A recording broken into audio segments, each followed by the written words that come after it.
Welcome to PCB Chat, where we talk with experts across the printed circuit design, manufacturing, and electronics supply chain fields.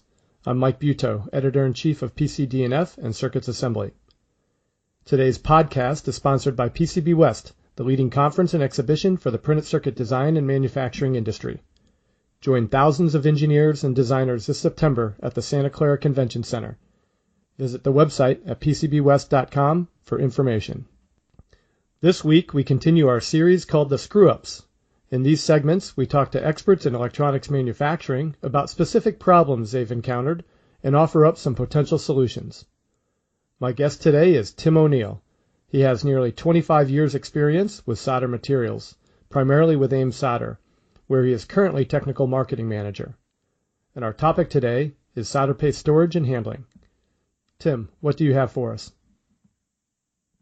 Hi, Mike. That's a great topic, as 80% of defects on a surface mount line can be traced back to the printer. The condition of the solder paste is a very important variable. And so our goal is to control those variables so that we don't introduce process variables. You know, when we manufacture a product, our goal is always product consistency. And because every time we deliver a product that has any variation in it, that means that the customer's process is getting variation introduced to it that needs to be compensated for, whether it's increased squeegee pressure or different separation speeds or whatever things we would that can be done on the printer to accommodate changes in solder paste. So our goal is to provide the most consistent product possible. And one of the ways to ensure that the product arrives to the printer in the most consistent way possible is to ensure that the handling and storage are done correctly. And it's amazing how many operations cut corners in an attempt to save money, not realizing that they're putting their process at risk.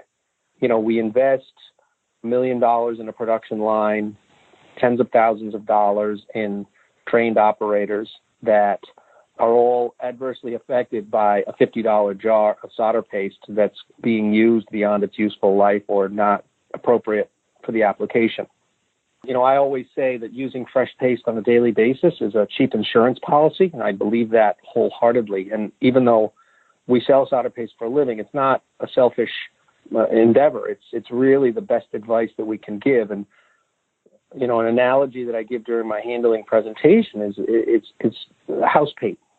You know, you wouldn't put up the scaffolding, tape the windows, and then go downstairs to the basement and get the paint from when the house was built with the expectation that that paint is going to perform properly, because the labor and the expense is not really in the paint. The labor and expense is in the preparation and the application. Wait, you don't do that? No, Mike, I don't. I can't say I've never done it, only to have the paint roll onto the wall and then roll right back onto the roller with the second pass. So I learned very quickly it makes sense to go down to the hardware store and get yourself a fresh gallon of paste. That explains a lot. Yeah. Well, it really for years. It really is cheap insurance, and you know the problem is that when you look at the line item for consumables and you look at solder paste and you're spending $20,000 or $30,000 or $40,000 a year on the consumable. That assigns a lot of value to it, particularly to the person that's writing checks, and it's an ongoing expense. So any monies that can be saved are perceived as savings without realizing what it's risking downstream in the process. And so I'll just give a quick overview of what we would recommend, and then talk a little bit about what I think the future holds as it relates to the importance of solder paste handling, as well as developments in solder paste that make some of those handling issues, I think, potentially more profound, but as we evolve our products, maybe less significant. I'm not sure which way we're going with it. When we manufacture the solder paste, after it's been packaged, it goes into refrigeration. And refrigeration slows down the chemical reactions between the flux medium and the solder powder. Solder powder has a vast amount of surface area.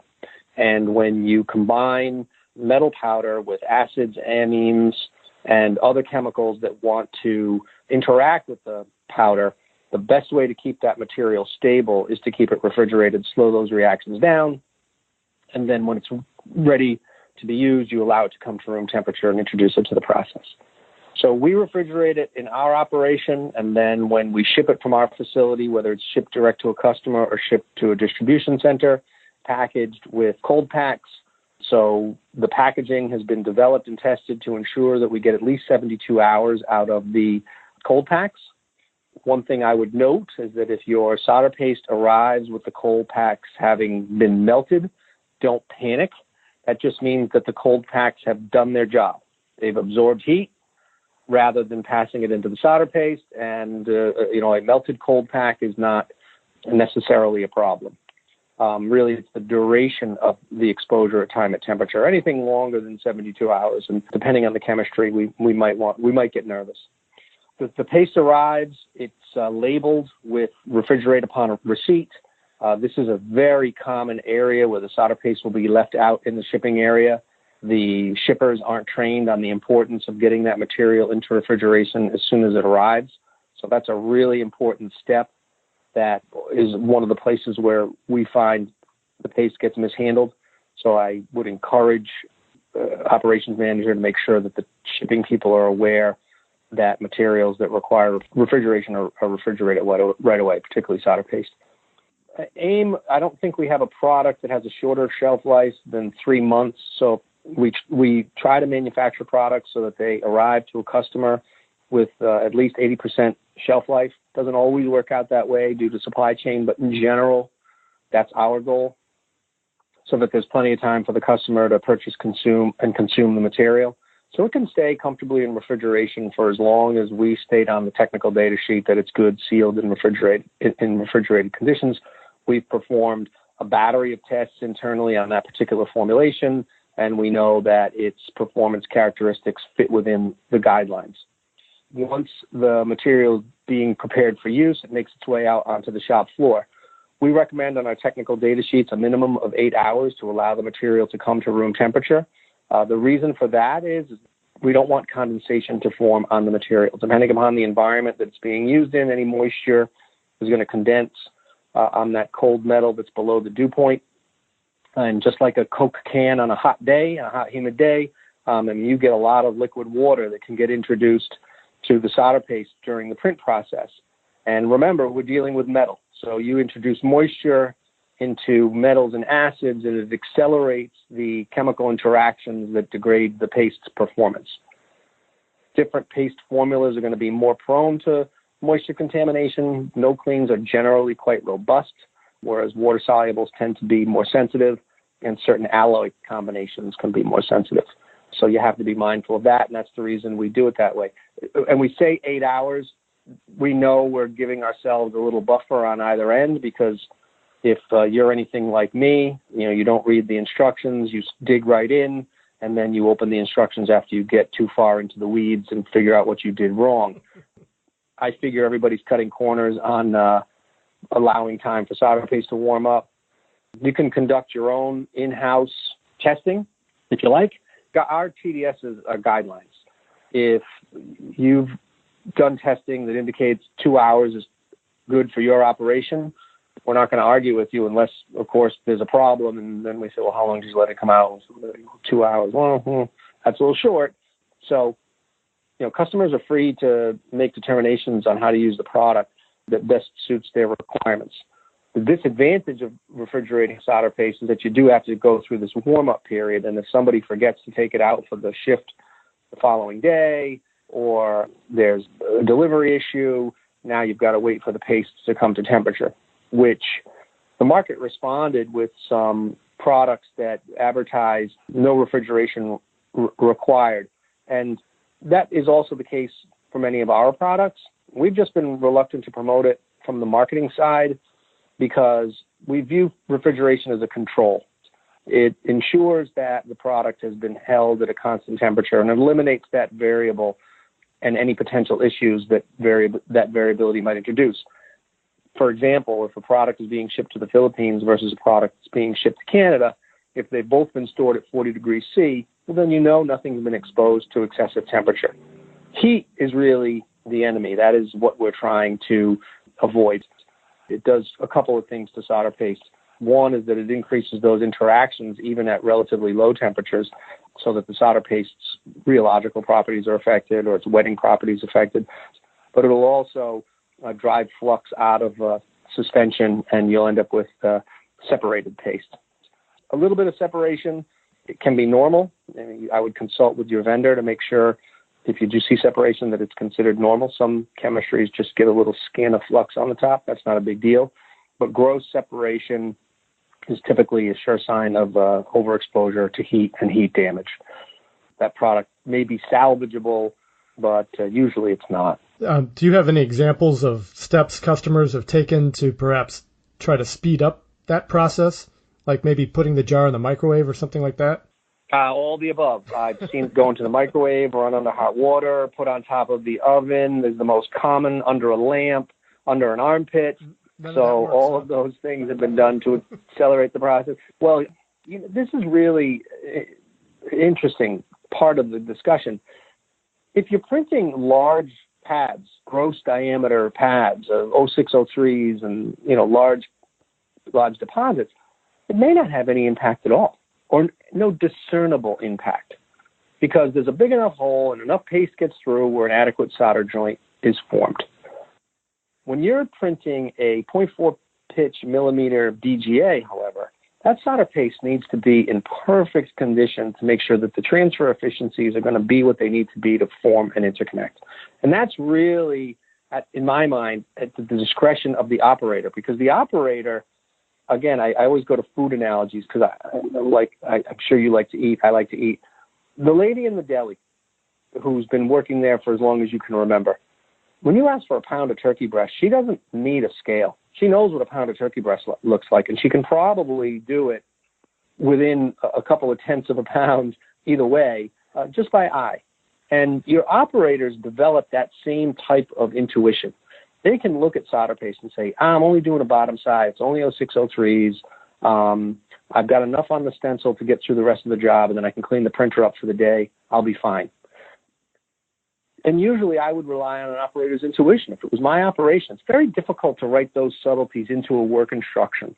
Some companies do, and some companies just scrap paste after a certain period of time, and that's that. They recognize that solder paste is the foundation of the process and that using fresh paste is a cheap insurance policy. They've invested $1 million in a production line. They've invested tens of thousands of dollars in their labor and training. So they just say, you know what, for the extra $50 a day, $100 a day that it costs me to ensure the best possible outcomes for my production line, I just scrap it and use fresh paste every 6 hours. And that's that. And that does ensure that the paste is in the best possible condition and will never be an issue if it's handled properly, or at least takes the handling component out or the aging of the paste out of the equation. So that is best practice. If you were to ask me what is best practice, that's best practice. But in a competitive environment where solder paste is an expensive line item on the BOM, people tend to cut corners, and those cutting corners may or may not have consequences depending upon the quality requirements or the build requirement. So it sounds like there's no direct industry standard for paste handling. It's more just the proverbial manufacturer's recommendations. As agreed between the seller and the user. If a customer comes to me and they want to do something that's outside of our recommendations and it's reasonable, often what we do to document it for auditing purposes, we will provide something on AIM letterhead that says, we've reviewed this process, we deem it acceptable. We don't do that very often, frankly, because we think that our guidelines are what they are for a reason. But we have done it. There's some customers that have some really unique needs, and we want to get them to their goals and not just dig in our heels and adhere to dogma. We'll try and accommodate it if it's reasonable. Some customers just have totally unreasonable requests that we would think would be bad practice. I went into one account, and the guy was complaining. He's like, your paste has terrible shelf life. It's okay.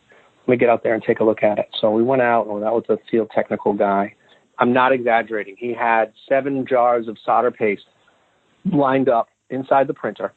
And so he would take a little bit out of each jar and create a bead on the printer. And that was his way of making sure that nothing got wasted.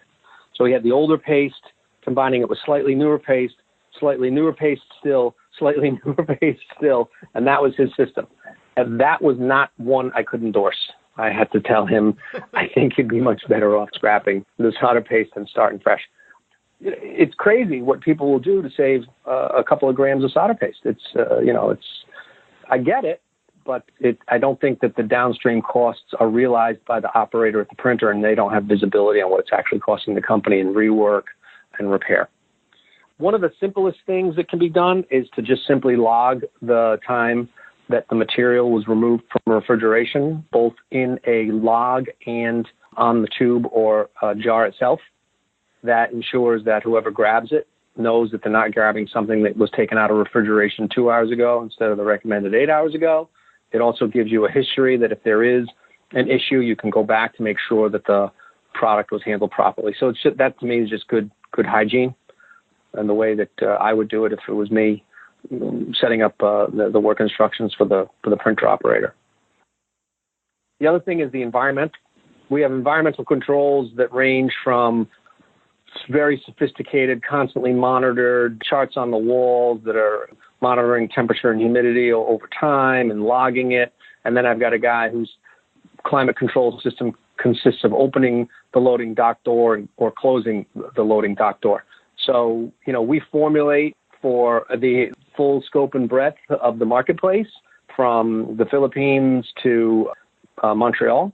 So we understand that we're going to have a lot of environmental variation. And the products are usually sufficiently robust that they can withstand those kind of variations. But hot environments challenge the paste in certain ways, and believe it or not, cold environments challenge the paste in other ways. When you get to either extreme of the seasons, sometimes accommodations may have to be made where the solder paste and the environment that it's being used in just can't, they don't fit. That's the importance of good handling. Shipping, we ship usually P1. If it's an overnight, we ship overnight. So sometimes we can, again, keep costs contained by using ground services that are an overnight delivery stop. Other times we insist on shipping P1. Typically in the summertime, we'll ship P1 or red to guarantee the material arrives overnight, in July, August. And then we can switch back when the weather cools down to a less expensive shipping option. Of course, the customers can assume the risk and tell us what to do, at which point we walk away and say, yeah, we're not going to be, that's against our recommendation, so we're not going to be responsible for that, but we'll happily accommodate your request, understanding that the paste could get damaged if it sits out for any length of time in these types of temperatures. So again, we try to be accommodating, but we also give the best guidance that we can. Now I've opened up the jar of paste. Do you supply a tool for mixing it, or do I just, grab a knife from the cafeteria, I mix it with my finger? I mean, does it really matter?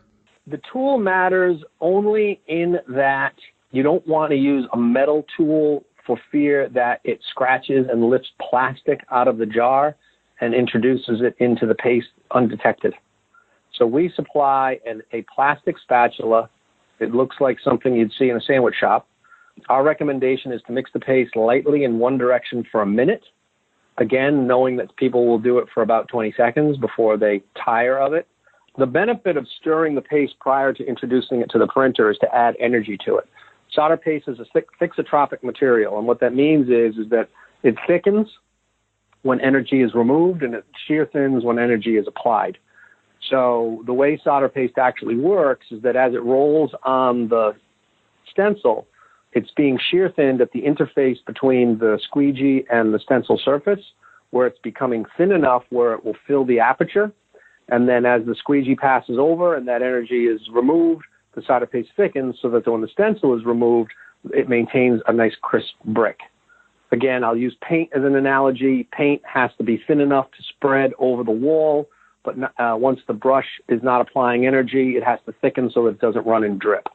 So in that way, they're similar in that regard. So that's shear thinning it prior to applying it to the stencil, or by stirring it, will ensure that the solder paste is at the best optimal viscosity, and you don't have to do too many knead strokes to get the energy into it so that it flows properly. That's why the squeegee and the stencil will quote unquote load up on the first few prints, because it's thick, doesn't have the energy added to it, and then it gets thinner as it shear thins and energy is introduced into it. So that's why we recommend stirring it.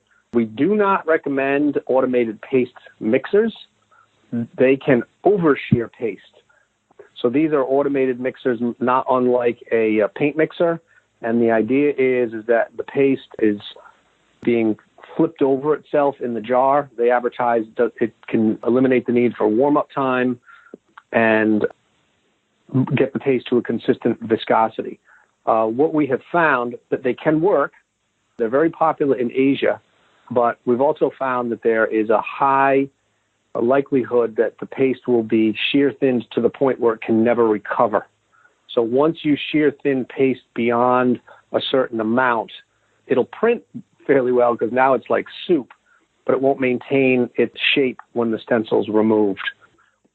You know, when somebody says, "Oh, I'm using a mixer," I'm like, okay, but you're better off under mixing it than over mixing it is generally our experience. But look, no stringing. Yeah, no, definitely no stringing. You might get some bridging, but you won't get any stringing. Again, these little subtle things all have a significant bearing on product quality. You know, like I said at the beginning, 80% of the defects are usually traced back to the printer, and the solder paste is the material that's being printed, so it stands to reason solder paste needs to be in a certain condition for everything to work properly. Well, I mentioned the pastes that don't require refrigeration. That's a significant advancement. My only concern with those is that, not unlike the mixing for 1 minute and the 8 hours from storage, people might take liberties that actually can damage the product because it's not in that controlled environment. So I'd be very reluctant to make that a highlighted feature. But like I said, if you're okay with it and you, as a customer, have proven that it's not a negative impact on your process, whatever works for you is okay. And the other thing that's coming down is the greater need for finer mesh powders and alternative alloys. Handling is going to become even more important as we move towards these materials. Finer mesh powders increase the surface area that's available to interact with the flux significantly. And my analogy is a shoebox filled with marbles. Imagine that your printed paste deposit is a shoebox full of marbles, and that's type 4. And you dump all the marbles out and you fill it full of BBs. That's type 6. And so what you've done is you've got the exact same amount of metal. It's the same volume of metal. It's the shoebox. But you've exploded the surface area by 4 to 5 times by making the balls smaller. And all that oxide that's now exposed to that flux medium is being worked on by the flux. And so you're going to introduce more variability into the paste performance. Paste handling is going to become important to ensure that those products maintain their integrity for the process. That's the danger or the concern that we have with these finer mesh powders. The finer mesh powders represent a significant challenge for the manufacturers, us, because in order to contend with all of this additional oxide, we have to create more aggressive fluxes. More aggressive fluxes are going to increase the reaction rate with the powder before reflow, i.e. printer storage. And so now you've increased the interaction further still by increasing the activity of the flux chemistry to compensate for all this additional surface area. So I anticipate paste handling will become more significant and more important as we go to finer mesh materials. And then as we go to low temperature alloys for soldering, particularly the bismuth-bearing alloys, bismuth-bearing solders are prone to solder balling and other solder-related defects, and it's directly related to paste handling. So again, if you're going to consider using something other than SAC 305, we're going to have to look at our paste handling and make sure that everything is done as per the recommendations to ensure that the material performs as intended. A bunch of little solder balls represents a tremendous amount of manual labor to pick them all off. So if they can be avoided just by simple paste handling adjustments, then that's the best place to address it. That's why I think paste handling fits today, and I think where paste handling remains a significant consideration looking to the future. Finally, we've been talking mostly about jars. Is there any special treatment needed for the solder shipped in cartridges? Our tests indicate that when you dispense the solder paste through the 1/4 inch, so most of us use a 6-ounce Semco cartridge. It's kind of the industry standard that's evolved. That's got a 1/4-inch NPT outlet. So when you pump that solder paste through that small orifice, you're shear thinning it and adding energy. So while you can't manipulate the stuff in the tube, the act of dispensing it onto the printer actually shear thins it to where it's in a pretty good state where it can be used straight out of the tube. So allowing it to come to room temperature and shear thinning it through the dispense process is usually adequate. Storing them tip down reduces flux separation. When you store them on their side, you have all that additional area that's available that allows the flux to migrate. Remember, you got two materials that are very dissimilar. The metal in the solder paste is 5 times denser than the flux medium, so they're homogeneous when we manufacture them, but as they sit in storage, they can, the less dense flux can tend to migrate just through gravity to the lowest point. So if you stand them on the tip, it doesn't migrate as readily as it does when you lay them on their side. Great. Well, that's a lot of good information, Tim. I really appreciate you coming on for this episode of the Screw Ups. Yeah, I think it's a great forum. Hopefully people listen and pick up bits and pieces of information that they can use to continually improve their process, and I appreciate the opportunity. Well, I'd like to thank Tim O'Neill from AIM for coming on this episode of the Screw Ups, and thanks to our sponsor, PCB West, the leading conference and exhibition for the printed circuit design and manufacturing industry. Visit the website at PCBWest.com for information. For PCB Chat, I'm Mike Buteau. Have a nice day.